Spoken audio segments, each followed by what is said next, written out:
जब कोई व्यक्ति एक काले गुलाम को खरीदता था तो पहले उसके कान का मैल सूंघता, फिर दांतों की जांच करता और फिर उसकी आंखें जबरदस्ती खोलकर देखता कि कहीं कोई बीमारी तो नहीं है। अंत में उसके मुख्य अंग को दबाकर ये देखा जाता था कि वह बच्चे पैदा करने लायक है या नहीं। खरीदने के बाद उसे तुरंत खूंखार कोड़े से पीटा जाता ताकि वो आज्ञाकारी जानवर बन जाए। उसे एक लकड़ी के खंभे से बांधा जाता और उन पर चलाए जाते लोहे के कीलों और टुकड़ों वाले कोड़े जो हर प्रहार में चमड़ी उधेड़ देते। ये है 1865 का असली अमेरिका, जहां सड़कों पर काले गुलामों के सेर तंगे रहते और पेड़ों पर उन्हें फांसी पर लटकाया जाता था। जो भी भागने की कोशिश करता वो मरता था, कोई भी नहीं बचता। फिर भी लोग भागते थे क्योंकि यहाँ जिंदा रहना ही असंभव था। दिन रात की जबरदस्त मेहनत, और अगर किसी ने काम धीमे किया तो सैनिक उसे कोड़े से तब तक मारते जब तक वो बेहोश न हो जाए। अगर कोई गिर जाए तो वहीं गोली मार दी जाती। जंजीरों में जकड़े ये लोग एक कुत्ते से भी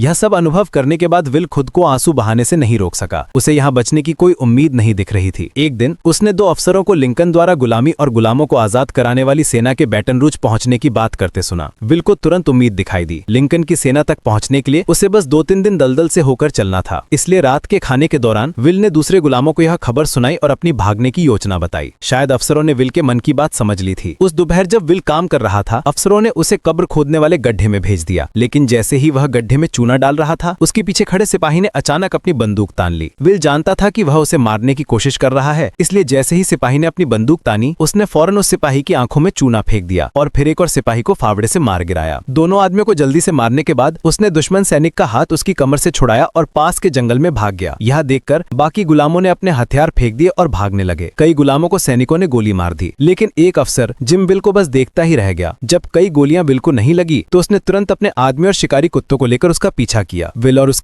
भागने में आसानी के लिए तीनों ने अलग होने का फैसला किया। विल का जंगल में एक परिवार से सामना हुआ।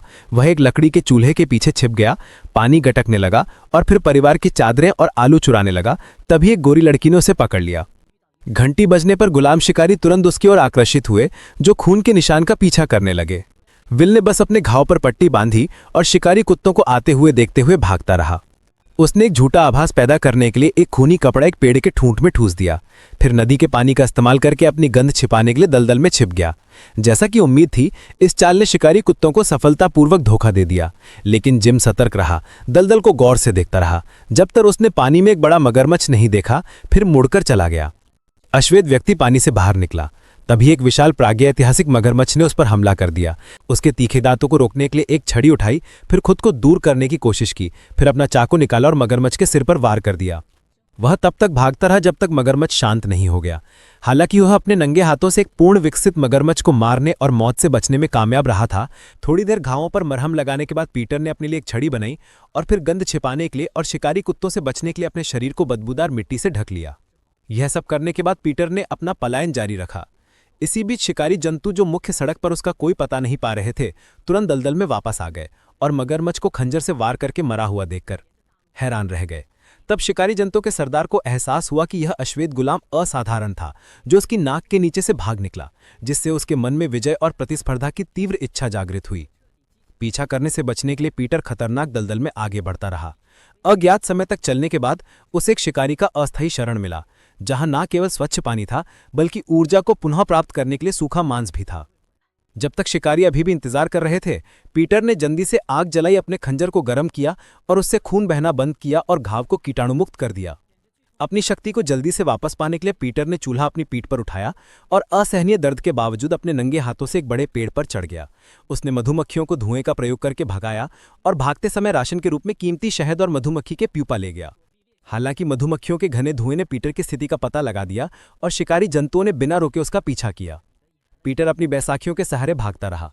शिकारी कुत्तों से बचने के लिए पीटर ने जल्दी से एक जंगली प्याज उठाया, लेकिन जब उसने ऊपर देखा तो उसे गॉर्डन देखा, जो भाग गया था। गॉर्डन ने दास व्यापारियों को आकर्षित करने के लिए पीटर को दोषी ठहराया। पीटर के पास समझाने का समय नहीं था, लेकिन उसने तुरंत एक प्याज को आधा काट लिया और गॉर्डन से कहा कि वह प्याज को अपने शरीर पर लगाए और गंध छिपाने के लिए उसे चबाए। लेकिन गॉर्डन गुस्से में परवाह नहीं करता था। शिकारी कुत्तों के भौंकने की आवाज बढ़ती गई और दोनों जल्दी से अलग अलग छिप गए। दास शिकारियों ने जल्द ही उन्हें पकड़ लिया। शिकारी कुत्तों ने तुरंत अपना लक्ष्य देखा, एक बड़े पेड़ पर भौंक रहे थे। दास शिकारियों ने ऊपर देखा और गॉर्डन को देखा। गॉर्डन ने हमला करने से मना कर दिया, लेकिन अगले ही पल दास शिकारियों ने उसे गोली मार दी। उसकी मृत्यु से पहले गॉर्डन ने पीटर के छिपे होने की दिशा को गौर से देखा, लेकिन फिर भी उसने अंत में अपना सिर दूसरी तरफ कर लिया। लेकिन उसके पास शोक मनाने का समय नहीं था। वह भागता रहा, पूरी रात नंगे पैर दौड़ता रहा, आखिरकार युद्ध के क्षेत्र में पहुंच गया और एक स्वेद मैनर की खोज की जिस पर अभी अभी हमला हुआ था। जमीन लाशों से अटी पड़ी थी, लेकिन पीटर अपनी ऊर्जा को बढ़ाने के लिए खाने की तलाश में मैनर में घुस गया और उसने इलाके का जायजा लिया और बचा हुआ भोजन खा लिया। वह भूख से बेहाल था। अचानक एक अजीब सी आवाज सुनाई दी। विल ने उस आवाज का पीछा करते एक छोटी काली बच्ची को पाया जो जमकर मर गई थी। वह जल्दी से बच्ची को बाहर ले गया और उसे पानी पिलाने की कोशिश की, लेकिन बच्ची ने उसे रोक दिया और अपना क्रूज फाड़कर विल को दे दिया। तभी शिकारी आ गए और विल से चाकू नीचे रखने के लिए कहा। विल ने गोरे आदमी से कहा कि वह लड़की को बचा ले, लेकिन उन्हें अश्वेत व्यक्ति की जीवन की कोई परवाह नहीं थी। छोटी लड़की अंत में बेबस होकर मर गई। क्रोधित होकर विल ने चुपचाप अपने हाथ में क्रूज पकड़ लिया और जब वह आदमी ध्यान नहीं दे रहा था तो उसने पलटकर उसे क्रूज से मार डाला। उसने बंदूक छीन ली और एक और शिकारी जंतु को मार डाला और फिर गन्ने के खेत में भाग गया।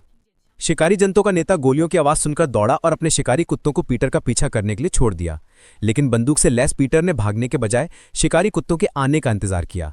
फिर ट्रिगर दबाकर पीटर ने इस एक ही गोली से साबित कर दिया कि कौन शिकार था और कौन शिकारी। शिकारी कुत्तों की नजरों से बचकर पीटर सफलतापूर्वक पकड़ से बच निकला। गोलियों की आवाज सुनकर वह नदी किनारे भागा, जहां उसने अंत में लिंकन की सेना के जहाज देखे। उस पल उसे लगा कि जैसे आजादी उसे बुला रही हो। वह डेस्परेटली जहाजों की तरफ भागा। उसकी आंखों में आजादी की चाहत थी, लेकिन अगले ही पल शिकारी ने अचानक बगल से आकर पीटर को कोड़े से जमीन पर पटक दिया। अपना गुस्सा निकालने के लिए शिकारी जंतु के नेता ने पीटर के सिर पर पिस्तौल तान दी, जिससे उसे मजबूरन यह स्वीकार करना पड़ा कि वह एक नीच अश्वेत गुलाम है। पीटर समर्पण करने के बजाय मरना पसंद करेगा और वह ट्रिगर दबाने ही वाला था कि गोली चली और शिकारी जंतु गिर गया। लिंकन की अश्वेत सेना समय पर पहुंची, शिकारी जंतु को गोली मारी और पीटर को बचा लिया। पीटर को लगा कि उसे आखिरकार आजादी मिल गई है, इसलिए उसने सेना के श्वेत अधिकारी से संपर्क किया और कहा कि वह अपने परिवार और दोस्तों को ढूंढना चाहता है, लेकिन श्वेत अधिकारी उसे जाने देने को तैयार नहीं था। श्वेत अधिकारी ने विल को बताया कि अभी भी बहुत से काले दास आजाद होने की प्रतीक्षा कर रहे हैं और पीटर को यहीं रहकर अपने देशवासियों की आजादी के लिए लड़ना जारी रखना होगा। इस प्रकार पीटर को सेना में भर्ती होने और अगले युद्ध क्षेत्र में जाने की तैयारी करनी पड़ी। अपनी वर्दी प्राप्त करने के बाद एक श्वेत युद्ध रिपोर्टर ने पीटर के अनुभव के बारे में जानकर उसकी तस्वीर लेना चाहिए। पीटर ने श्वेत रक्षकों द्वारा कोड़े मारे जाने पर अपनी पीठ उधेड़ दी और कोड़ों की यह प्रसिद्ध तस्वीर खींची। यह तस्वीर बाद में इंडिपेंडेंट द्वारा प्रकाशित की गई और इसे अमेरिकी दास्ता की क्रूरता का प्रमाण माना जाता है। इसके बाद पीटर और अन्य अश्वेत लोग व्यवस्थित चीनी पदचिन्हों पर चलते हुए आजादी की लड़ाई के लिए मोर्चे पर पहुंच गए। ये अश्वेत लोग जो केवल कपास उगाना जानते थे और कभी युद्ध में नहीं लड़े थे, बिना किसी रणनीति के संग ही तोपखाने की भारी गोलाबारी का सामना कर रहे थे और बस आगे बढ़ गए। हालांकि उन्हें भारी क्षति हुई, लेकिन उनकी बेपरवाह युद्ध शैली ने अंततः उन्हें तोपखाने पर कब्जा करने में मदद की। पीटर न केवल युद्ध में बच गया, बल्कि सौभाग्य से यह वही जगह थी जहां उसकी पत्नी और बेटी को गुलाम बनाया गया था। सेना जल्द ही कस्बे में पहुंची और स्थानीय गुलाम मालिक को मौके पर ही मार डाला। जब काले गुलामों को अपनी आजादी का पता चला तो वे पहले तो स्तब्ध रह गए। एक पल बाद कुछ लोग रोने लगे तो कुछ खुशी से झूम उठे। आजादी के बारे में सोचने की भी उन्होंने कभी हिम्मत नहीं की थी और अब किसी सपने की तरह विल को भीड़ में अपनी पत्नी और बेटे मिल गए। विल का परिवार आखिरकार फिर से मिल गया। फिल्म के अंत में मैं भाइयों से पूछना चाहता हूं कि आपको लगता है कि गुलामों को आजाद करना सही था या गलत? उम्मीद है आपको यह मूवी एक्सप्लेन वीडियो पसंद आया होगा। अगर वीडियो अच्छा लगा हो तो लाइक कीजिए, अपनी राय नीचे कमेंट में जरूर बताइए और ऐसी ही दिलचस्प मूवीज की कहानी जानने के लिए चैनल को सब्सक्राइब करना मत भूलिएगा।